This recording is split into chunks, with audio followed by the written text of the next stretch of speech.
Hi guys, it's James from Active. Not long after launching the Active Hose Reel wall mount, we started getting a ton of comments about how good the hose reel is. People love its smooth rotation, durable build, and easy operation. Now we're bringing the hose reel on its own, perfect for those who want a more custom setup. Just like the wall mount, the goal was to make installation as simple as possible. Today we'll show you how to install it and give this car a quick wash using the hose reel and our new 100-foot 5/16" active hose. The hose reel comes pre-installed on the mounting plate, and we include 4 6x30mm screws to fasten it to the wall.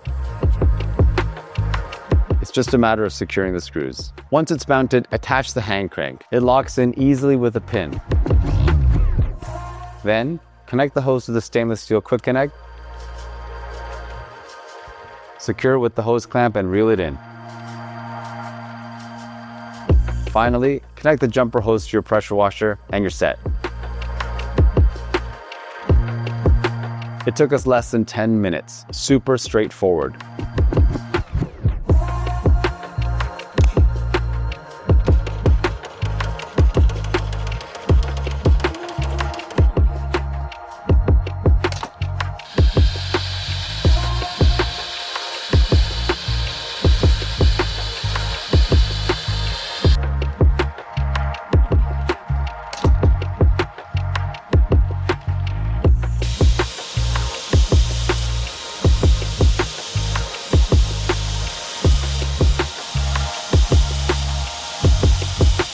So what do you think? Would you add this to your garage setup?